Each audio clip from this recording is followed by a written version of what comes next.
Match nul, un but partout pour ce choc espagnol, derby madrilène, Real Madrid-Atlético. Nono est avec nous, salut Nono. Salut Sacha. Purge annoncée, égale purge sur le terrain, Nono. Match très décevant, très ennuyeux. Et à l'arrivée, Nono, un match décevant.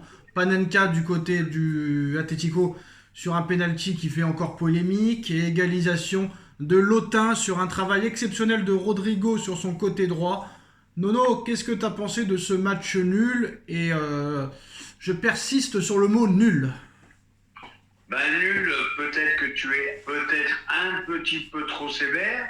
On va dire, moi je dirais de mon côté, match très moyen, match tactique.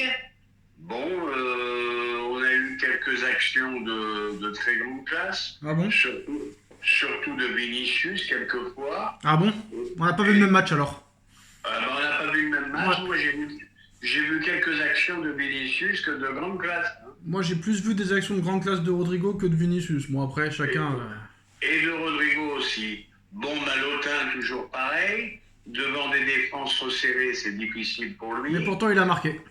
Et il marque. Mais comme d'habitude, rappelle-toi, Sacha, ce qu'on a dit pendant des mois et des années. Souvent, il sauve son match par un but. Et un but pas extraordinaire, d'ailleurs. Ah bah là, il est homme du match, il est ballon d'or, là, je t'annonce. Ah, écoute, normalement, dans la logique, il est homme du match. Mais d'après ce que j'ai vu, c'était Oblak l'homme du match. Hein. Tiens, j'ai un message pour toi, Nono. Hein. Que Nono respecte Lotin. Lotin a marqué ce soir et Lotin, à 26 ans, en est en passe décisif et but à 500 à 26 ans. Qui peut s'asseoir à la table de Lotin? Demande à Nono. Je vais lui dire qu'il peut s'asseoir à la table de Lotin, il y a beaucoup de gens. Voilà. Ouais. Et puis je vais lui répondre à ce monsieur, je sais pas comment il s'appelle. Il s'appelle l'anti-Barça. L'anti-Martin, je vais t'expliquer quelque chose. Ça fait 35 ans, 40 ans que je suis le ballon. Je peux te citer une dizaine de joueurs nettement supérieurs à Lotin. Voilà. Bon, vous, c'est les statistiques. Moi, c'est le jeu. C'est le plaisir. C'est le frisson. C'est Messi. C'est Pastore. C'est voilà. Pourquoi il a pas fait rentrer Hendrik dans les 10 dernières minutes? Hendrik, Sacha, tu me fais répéter les mêmes choses. Erreur de son clan. Et c'est tout. On transfère pas des jeunes de 17 ans, aussi prometteurs soient-ils. Tu sais que tu joueras pas. Qu'est-ce que ça a été foutre là-bas? Putain, c'est incroyable ça. Ils sont mal conseillés, ces jeunes. Tu sais que tu joueras pas. Alors c'est marrant parce que la question que tout le monde se pose, c'est pas qui a été meilleur entre l'Atlético Madrid et le Real Madrid. Non, avec ces équipes-là, on ne parle pas de football, on ne parle pas de jeu, on parle de l'arbitrage, toujours, encore une fois, Nono. Est-ce que Ceballos méritait le carton rouge à la 26e? Est-ce qu'il y a penalty sur la faute de Tchouaméni? C'est de ça qu'on parle, et c'est dommage, on parle pas football. Oui, ça se résume à ça, aux erreurs d'arbitrage. De toute façon, dans une saison, ça s'égalise, hein. Alors, faut qu'ils arrêtent de faire les pleurnichères, les madrilènes. Alors, les gens, ils vont dire, mais qu'est-ce qu'il a, Nono, contre Madrid? Je vais leur rappeler quelques situations où 9 fois sur 10, Madrid était avantagé. Rappelle-toi le clash entre Mikou et... Oh non, tu vas pas répéter ça encore tous les jours avec le Mikou. Ah non, c'est bon, c'est fatigant. Parle-nous un peu de ce qui s'est passé. Est-ce que Ceballos aurait dû être expulsé suite à son tacle assassin? Normalement, il y a carton rouge. Merci. Voilà. Bref, match sans vraiment trop d'intérêt. Les deux équipes se sont regardées, Nono. Les deux équipes ne voulaient pas perdre. Et à l'arrivée, tout le monde est content. Chacun reste à sa place. Maintenant, c'est le Barça qui peut faire une bonne affaire demain. En espérant qu'à la fin de saison, ce soit le Barça pour le football qui soit champion d'Espagne, Nono. Le football sortirait gagnant. Et je vais peut-être te surprendre. Je me suis 10 fois plus régalé hier en PSG Monaco. Alors ça, on va en parler. Il y a beaucoup d'entraîneurs, Nono, beaucoup de spécialistes, beaucoup de commentateurs qui sont en train d'expliquer qu'à l'heure actuelle, personne ne voit meilleur que le Paris Saint-Germain à l'heure actuelle. Pour plusieurs médias de différents pays, Paris est la meilleure équipe d'Europe à l'heure actuelle. Est-ce que c'est vrai ou pas? Moi, je ne suis pas d'accord.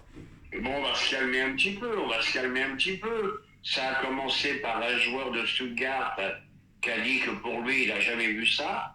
Il n'avait jamais vu une équipe comme ça. Donc ça va déjà très loin. Meilleure équipe d'Europe, on peut dire dans le top 8, je pense. Mais tu as quand même des gros morceaux. Faudra voir contre l'intensité si on joue contre Liverpool. Faudra voir contre un... Bon, même si on les a fracassés, mais on a été battus, faudra voir contre un Atlético de Madrid, contre un Real Madrid. Mais je te dis, bon, alors encore une fois, je vais peut-être me planter. Je te dis pas qu'ils vont la gagner, la Ligue des Champions. Je te dis que c'est jouable. Voilà, c'est tout. Bah, comme disait Enrique, que les chiens aboient, nous on continue notre route. Et ben voilà, c'est tout à fait ça. Pour moi, Liverpool est quand même au-dessus, honnêtement. Le Barça, je ne sais pas, parce que le Barça, quand même, ils ont enchaîné 3 défaites à domicile il n'y a pas longtemps, contre des petites équipes. Le Barça, c'est tout ou rien. Soit ils vont t'en mettre 8, soit ils vont faire des résultats très bizarres. Il n'y a pas vraiment de juste milieu. Je suis d'accord avec toi, mais moi je vais te dire, je préfère le Barça et Liverpool. Ah oui, s'il y avait à choisir, oui. Pardon ? S'il y avait à choisir, oui, ce serait mieux le Barça pour respirer, aller plus loin. Pourquoi le Barça, ça ouvre à tout va. Bah, Liverpool, ça ouvre à tout va aussi. Hein. Voilà, mais c'est un jeu qui est fait pour nous. Nous aussi, on va à 200 à l'heure, on peut perdre très mal. Donc, comme je te dis, il y a match contre ces équipes. Battons Brest déjà, et on verra la suite. Après, bon, maintenant pour le moment, de toute façon, on sera encore plus fort, je pense, dans un mois. Donc là, je pense qu'on pourra peut-être battre n'importe qui. Mais moi, ce qui m'inquiète dans ce genre de pronostic, c'est que Monaco, d'accord, ils sont encore en Ligue des Champions, mais Monaco n'est pas impressionnant. Monaco, c'est une équipe, on dirait, qui a peur de jouer un peu contre les grosses équipes. Donc je ne sais pas si c'est vraiment un bon sparring partner. Mais quand tu vois le Real et l'Atlético Madrid jouer ce soir, Nono, on n'a rien à envier à ces deux équipes-là. Et pour moi, on est plus fort que ces deux équipes-là. Ah bah à l'instant T, moi je trouve qu'on est plus fort. Je te le dis et je te répète, je me suis dit pas plus régalé hier. Mais cette nouvelle formule de Ligue des Champions ne veut rien dire. Regarde Lille qui est incapable de gagner aujourd'hui, donc il y a à boire et à manger là-dedans. Voilà. Les grosses équipes seront prêtes comme d'habitude en février et tout va se passer là. Alors honnêtement, Nono, ton pronostic Real Madrid-Manchester City mardi, ça m'intéresse. Alors attends, je sais pas où se joue le match, si c'est à Madrid ou à City. Je vais regarder ça tout de suite. En attendant que je cherche, Nono, deuxième match, deuxième victoire pour Abibay, 2-0 à Saint-Etienne. Vite fait, un petit mot. Bon, ben ça c'est la venue d'un nouvel entraîneur. C'est l'effet psychologique. Ouais, mais Sampaoli, il n'y a pas eu d'effet psychologique, hein. Ah, bah Sampaoli, on sait comment il est, hein. Lui, c'est un fou, c'est un loco aussi.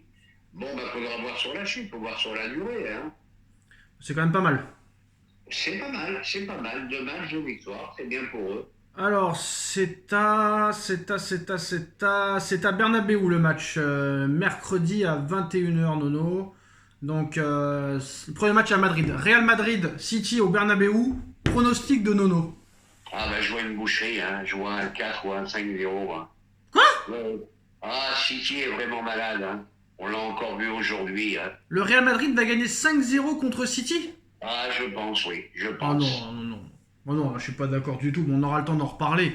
Mais c'est quand même... On aura le temps d'en reparler, mais tu vois le match encore qu'ils ont fait aujourd'hui au Forceps. Non, attention, là, il y a 3 recrues qui rentrent. Attention. Puis en plus, là, même si Rodri n'est pas encore disponible, ils l'ont inscrit pour la deuxième phase. Non, attention, je pense que ça peut être le sursaut d'orgueil de Manchester City, Nono. Attention. Là, ils ont Chacun voit midi à sa porte. Moi, je vois une boucherie, hein. Non, moi je vois pas une boucherie. Peut-être que le Real gagnera, c'est possible. Mais de là à dire 4 ou 5-0, c'est quand même Manchester City. Faut pas non plus croire que City, c'est Salzbourg, quoi. Faut se calmer. Bah, ils en ont pris 3 après New York, ils en ont pris 4 à Paris, ils en ont pris 3 je sais plus où. Ça fait beaucoup quand même, hein. Ils en ont pris 5 à Arsenal. 5... Ouais, mais tu connais le sursaut d'orgueil, ça existe, Nono. Ah, peut-être sur un sursaut d'orgueil, sur un malentendu. Puis là, il y a 3 recrues. Il y a 3 recrues qui rentrent. Une en attaque, une au milieu, une en défense. Ça peut tout changer, on va voir. On sait pas. Ouais, peut-être, mais à l'instant T, je vois vraiment... Parce que le jeu du Real, c'est toujours le même, Nono. Hein. Donc Guardiola, il est pas bête. Il connaît par cœur cette équipe. Non, je serais curieux de voir quand même ce match, mais je dirais pas que le Real va exploser City. Non, quand même pas. Peut-être un 3-2 pour le Real ou un 2-1 pour le Real. Eh ben, on en reparlera. Et ben voilà les gars, match nul pourri entre les deux Madrid. Dites-moi en commentaire. Et à très vite. Salut Nono. Ciao. Salut Sacha.